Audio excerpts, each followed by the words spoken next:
जय महादेव मित्रों, अगर आप क्लास 9th में तो हमारे साथ मैथ को बेहतरीन ढंग से सीखने के लिए अभी से हमारे साथ जुड़ जाइए।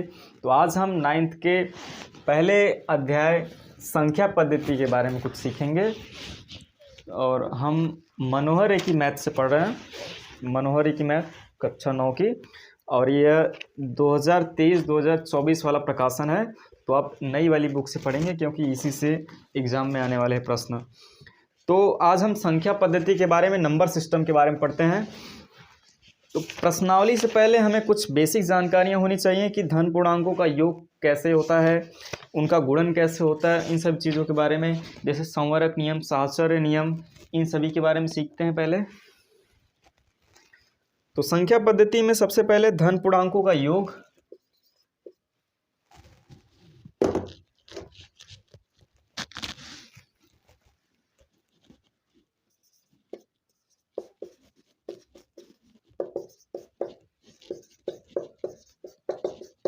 धन पूर्णांकों के योग का नियम क्या है? अब इसमें देखिए, आप प्रश्नावली से पहले ज़रूरी है कि आप इसके बारे में, अध्याय के बारे में जो चीज़ें दी गई हैं आप उसे पढ़ें एक बार ज़रूर, तभी आपको बेहतरीन ढंग से सारी चीज़ें समझ में आएंगी। तो सबसे पहले संवरक नियम।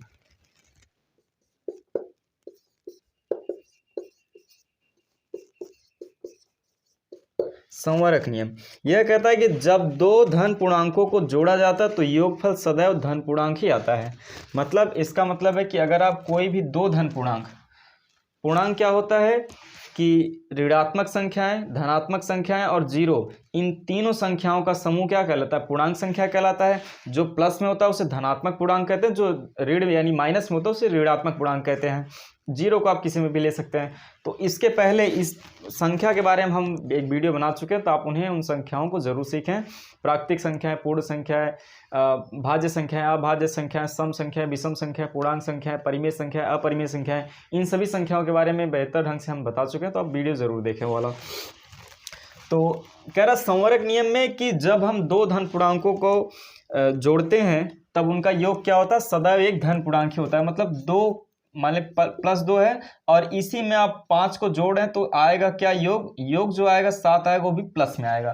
ठीक है ना? तो यही सारी चीजें। संवरक नियम ये है कि जब दो धन पूर्णांकों को जोड़ा जाता है तो उत्तर जो होता है, परिणाम जो होता है, सदैव धनात्मक होता है। दूसरा इसी में कह रहा है, इसके आगे क्रम विनिमय नियम।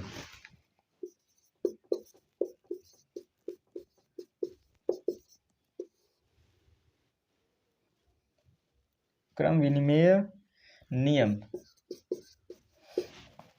क्रम विनिमय नियम क्या है कि यह कह रहा है कि जब हम दो धन पूर्णांकों को जोड़ते हैं, जैसे मान लीजिए आप 4 को 3 में जोड़ रहे हैं, तब भी उत्तर क्या आ रहा है? 7 आ रहा है। और अगर आप इनका क्रम बदल दें, क्रम विनिमय यही ना, क्रम बदल दें, अगर आप 3 को 4 में जोड़ें तब उत्तर क्या आएगा? 7 आएगा। तो यही चीज़ कह रहा है कि संख्याओं को जोड़ते समय हम क्रम विनिमय नियम मतलब इसमें लागू कर सकते हैं। अगर हम जोड़ रहे हैं तो उनका क्रम को भी आगे पीछे कर सकते हैं, उनका क्रम भी बदल सकते हैं, तब भी उत्तर क्या आएगा? परिणाम एक ही आएगा। तो ये हो गया क्रम विनिमय नियम। अगला साहचर्य नियम। साहचर्य नियम। साहचर्य नियम में क्या कह रहा है? यह कह रहा है कि यदि तीन धन पूर्णांकों को अगर आप जोड़ते हैं तो, जैसे देखिए, तीन धन पूर्णांक, जैसे मान लीजिए 4, 3 और 5 हम ले लेते हैं। ठीक है? अगर आप 4 + 3 के योग में, 4 और 3 के योग में 5 को जोड़ें तब भी उत्तर उतना आएगा जितना आप 3 और 5 के योग में 4 को जोड़ने पर लाते हैं। ठीक, यहां देखिए 4 3 7 और +5 बराबर इधर होगा 5 3 8 और प्लस कितना? 4। तो यहाँ कितना हो जाएगा? 7 5 12 इधर भी होगा, 7 5 12 इधर भी हो गया। तो दोनों का उत्तर कितना आ गया? बराबर आ गया। इसका मतलब साहचर्य नियम में हम संख्याओं के योग का भी, जैसे 2 से अधिक संख्या है तब भी उनके योग का क्रम बदल सकते हैं। ठीक है, ये हो गया। आगे देखिए, अब कह रहा है कि ये तो योग का नियम था। आगे देखिए अब गुणन का नियम।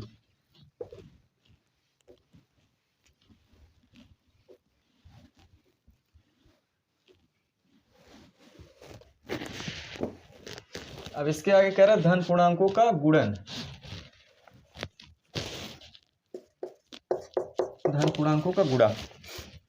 इसमें भी है संवरक नियम, पहला इसमें भी संवरक नियम। यहां भी वही है कि जब हम दो धन पूर्णांकों का गुणन करते हैं तो योगफल सदैव या परिणाम सदैव क्या आता है, धनात्मक आता है। अगर +7 का गुणा +5 में हम करते हैं तो योग इसका परिणाम जो आएगा मतलब 35 आएगा, ये 5 7 35, और आएगा किस में, प्लस में रहेगा। प्लस को आप लिखें ना लिखें कोई दिक्कत नहीं है, ठीक है ना। तो इसमें कह रहा है संवरक नियम में कि जब हम दो धनात्मक पूर्णांकों का गुणा करते हैं तो जो परिणाम आता है सदैव धनात्मक आता है, ये चीज हो गया। दूसरा इसमें क्रम विनिमय नियम,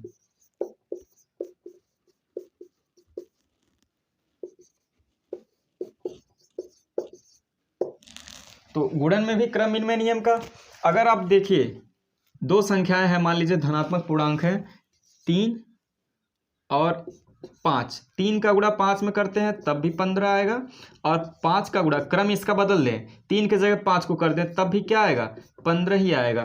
तो जोड़ और गुणा क्रम विनिमय नियम का पालन करते हैं, अगर हम उनके क्रम को बदल दें तब भी परिणाम क्या आएगा, सेम ही आएगा, ठीक है ना।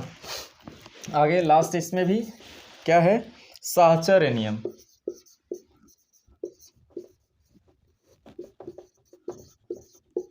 साहचर्य नियम क्या है, यहाँ पे देखिए अंकगणित, हाँ चलो ठीक है। अब इसमें साहचर्य नियम में क्या है, 3 संख्याएं दी रहती हैं आपको, जैसे मान लीजिए हम 3 6 और चलो 7 को मान लेते हैं, 3 संख्याएं। अब अगर आप 3 और 6 के गुणे में 7 का गुणा करें तब भी वही मान आएगा जो 7 और 3 के गुणे में 6 से गुणा करने पर आएगा, ठीक है ना। तो 3 6 18 और 3 6 18 और गुणे यहाँ 7 हो जाएगा, और यहाँ भी हो जाएगा 7 त्रिक 21 और गुणे 6 हो जाएगा। तो 8 7 56 के 6, 8 7 1 का 7 और 5 12, ठीक है ना। और यहाँ क्या हो जाएगा, 6 का 6 6 दूना 12, सेम आंसर आया। तो साहचर्य नियम यह है कि गुणा में भी आप उनके क्रम को बदल सकते हैं, और आप इन सब चीज़ों को और मतलब पढ़ेंगे खुद से तो और ज़्यादा बेहतर ढंग से समझेंगे। तो हम थोड़ा सा आपको आइडिया दे दें कि हाँ इन संख्याओं के बारे में आपको जानना चाहिए। आइए अब हम प्रश्नावली में देखते हैं कि क्या कौन कौन सी सवाल हैं, इनको सॉल्व करते हैं।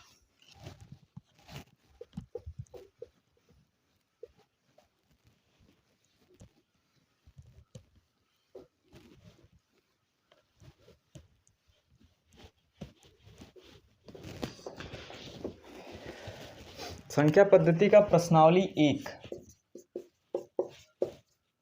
प्रश्नावली 1A।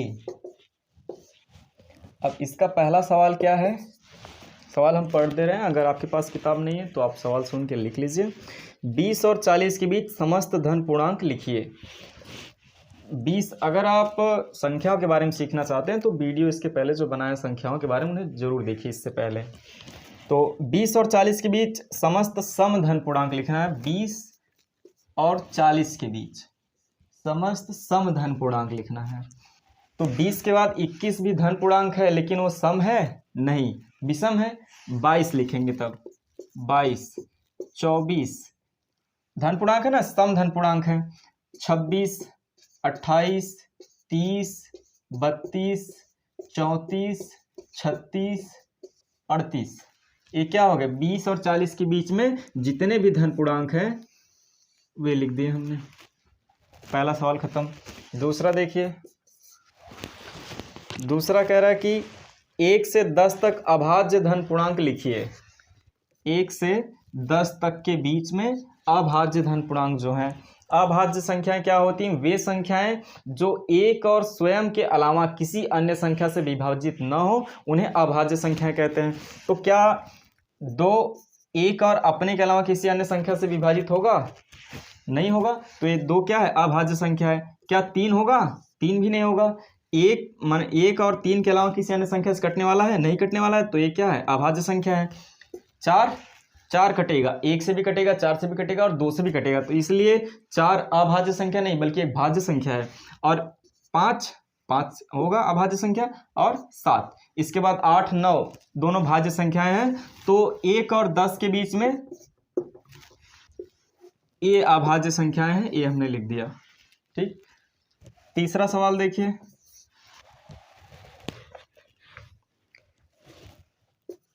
टू ए प्लस 1 का क्रमानुयायी पूर्णांक बताइए, पूर्णांक बताइए। ठीक है ना, 2a प्लस 1 का क्रमानुयायी, क्रमानुयायी मतलब क्रम से आने वाली संख्याओं का बताइए, पूर्णांक बताइए। तो इसके बाद क्रम से आने वाली संख्या क्या होगी, 2a और प्लस 1 है तो प्लस 2 हो जाएगा, इसके बाद 2a प्लस 2 है तो 3 हो जाएगा, ऐसे डैश डैश डैश संख्या चलती रहेंगी। ठीक है,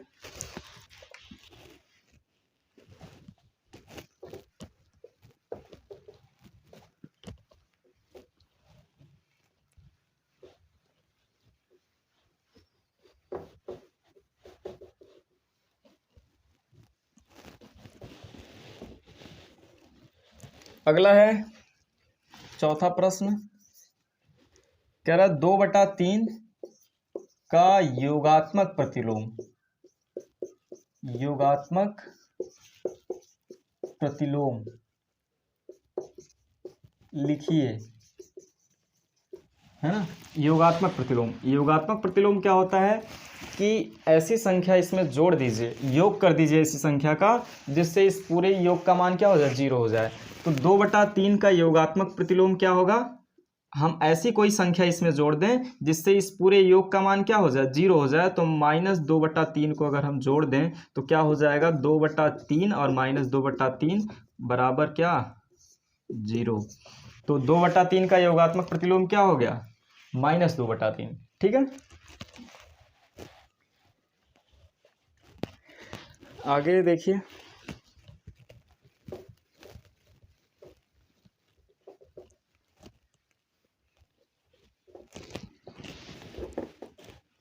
पांचवा प्रश्न है, -5 का गुणात्मक प्रतिलोम लिखिए।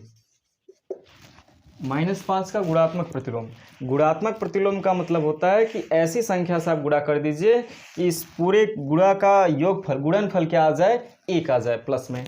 तो इसका गुणनफल 1 कैसे आएगा, अगर हम -5 का गुणा -1/5 या 1/-5 से कर दें तो देखिए माइनस का गुणा माइनस में होगा, प्लस हो जाएगा, और 5 से 5 ऐसे कट जाएगा तो क्या बचेगा, 1 प्लस बच जाएगा। तो -5 का गुणात्मक प्रतिलोम क्या हो गया, लिखेंगे अतः -5 का गुणात्मक प्रतिलोम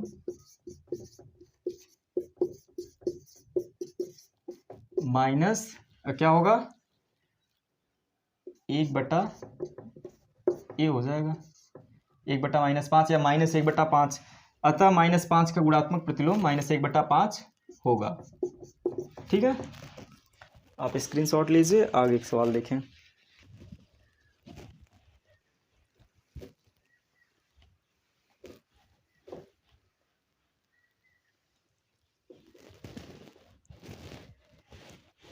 अगला है 6वां नंबर प्रश्न, कह रहा है कि P + Q और P - Q की योगात्मक प्रतिलोम लिखिए। P + Q और P - Q के योगात्मक प्रतिलोम लिखिए, है ना। तो P + Q का योगात्मक प्रतिलोम क्या होगा कि P + Q में हम कुछ ऐसी संख्या जोड़ दें कि पूरा योग क्या हो जाए, 0 हो जाए। तो हम P + Q में हम अगर जोड़ दें, प्लस कर दें क्या, माइनस ऐसे कर दें,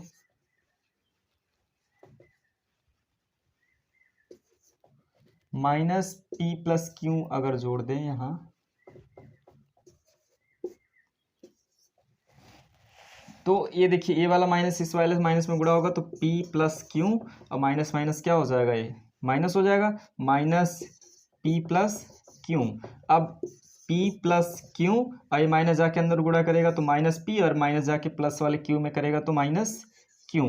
तो प्लस P से माइनस P और प्लस क्यू से माइनस क्यू कट गया तो क्या आ गया, जीरो आ गया। अतः आप लिखेंगे यहाँ, अतः P प्लस क्यू का योगात्मक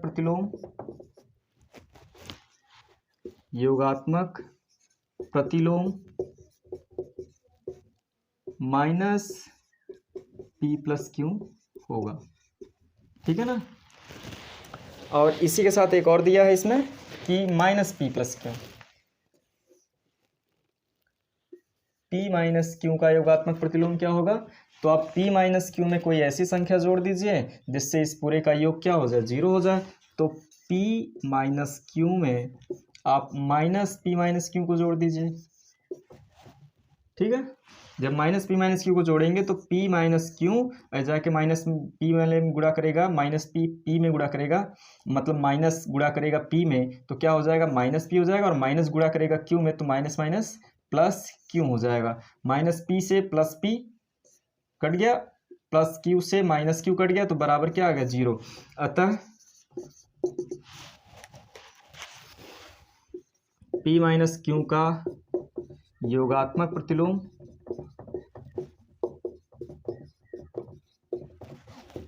माइनस P माइनस Q होगा, ठीक है। हाँ, स्क्रीनशॉट लीजिए, आगे देखें।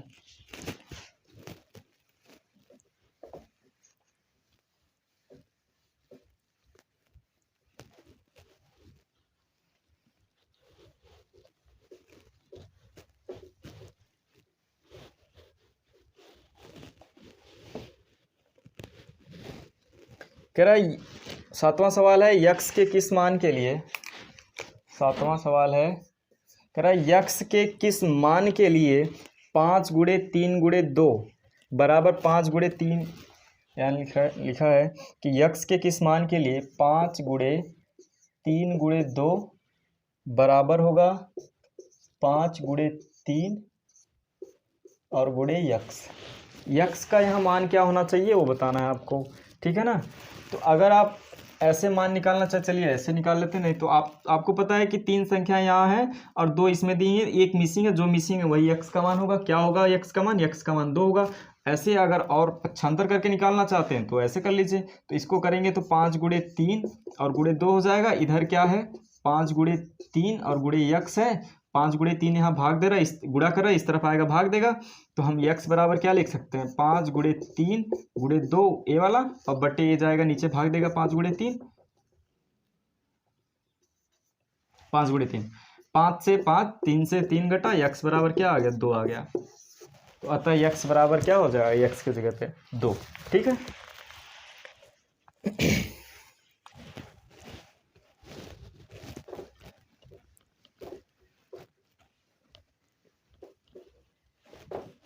अगला क्वेश्चन है 8वां कि पूर्णांकों में ऐसी कौन सी संख्या है जो स्वयं की योज्य प्रतिलोम है। कह रहा है कि पूर्णांकों में, पूर्णांक क्या है, ऋणात्मक संख्या है, धनात्मक संख्या है और जीरो, इन तीनों का योग क्या, इन तीनों का समूह क्या कहलाता है, पूर्णांक संख्या कहलाता है। मतलब अगर संख्या माइनस में होगी तब भी पूर्णांक होगी, प्लस में होगी तब भी पूर्णांक होगी, जीरो होगा तब भी पूर्णांक होगा।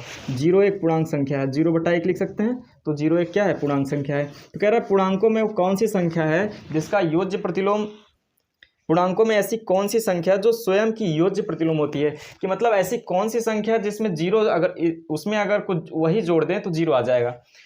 स्वयं का योज्य प्रतिलोम का मतलब कि उसी संख्या में उसी संख्या को जोड़ दें तो योगफल क्या आ जाए, जीरो आ जाए। तो ऐसी कोई संख्या है, मान लीजिए 1 में 1 जोड़ दें तो क्या आ जाएगा, 2 आ जाएगा। -1 में -1 जोड़ दें तो -2 आ जाएगा। तो ऐसी कोई संख्या मिल नहीं रही है, तो ऐसी संख्या है, कौन सी है, तो जीरो है। जीरो में अगर जीरो जोड़ दें तो क्या आ जाएगा, जीरो आ जाएगा, ठीक है ना। या -0 जोड़े +0 जोड़े वही चीज़ है। जीरो का मतलब चाहे प्लस में लिखें चाहे माइनस में लिखें। तो अतः हम लिखेंगे, अतः जीरो या शून्य स्वयं का योज्य प्रतिलोम होता है। ठीक है ना। लास्ट क्वेश्चन है, एक और देखते हैं इसमें। 9वां सवाल, ये 8वां सवाल समाप्त हो गया। 9वां है कि यदि a एक समधन पूर्णांक है तो बताइए कि संख्या a-1 और a+1 सम है अथवा विषम है। यहाँ देखिए कह रहा है a एक समधन पूर्णांक है तो a-1 और गुणे a+1 क्या होना चाहिए, सम होगा कि विषम होगा। और लिखा है यहाँ कि जहां a एक समधन पूर्णांक है, ये क्या है, एक समधन पूर्णांक है। तो ए की जगह पर आप क्या लिखेंगे, समधन पूर्णांक क्या होता है, समधन पूर्णांक जो सम हो और धन प्लस में भी हो। तो क्या हो जाएगा, 2 4 6 8 डैश डैश डैश, यही संख्या समधन पूर्णांक होगी। तो कोई भी एक समधन पूर्णांक रख के देख लीजिए, यहाँ एक जगह पर हम क्या रखेंगे, कोई समधन पूर्णांक। सम में जैसे मान लीजिए अगर आप 2 रखते हैं तो 2 - 1 एक ब्रैकेट में, दूसरे वाले में क्या हो जाएगा 2 + 1, तो क्या हो जाएगा 2 में से 1 घटेगा 1 बचेगा, और यहाँ गुणे 2 1 3, और 3 का गुणा 1 में करेंगे तो क्या आएगा 3 आएगा। अतः 3 क्या होगा, एक विषम संख्या होगा। यहां लिख दीजिए ऐसे विषम संख्या। यही पूछ रहा था कि यदि a एक समधन पूर्णांक है तो बताइए कि संख्या a-1 गुणे a+1 सम है अथवा विषम है, तो विषम है। ठीक है, तो इस वीडियो में इतना ही। आप चाहें तो स्क्रीनशॉट ले लीजिए एक बार, और आगे 4-5 सवाल इसमें और बचे हैं, अगले वीडियो में उनको सॉल्व कर देंगे। तो अगर आपका कोई सुझाव है तो भी ज़रूर कमेंट करके बताएं, और वीडियो अच्छा लगा हो तो लाइक और कमेंट ज़रूर करें। और यहाँ तक आपको देखने के लिए बहुत बहुत धन्यवाद।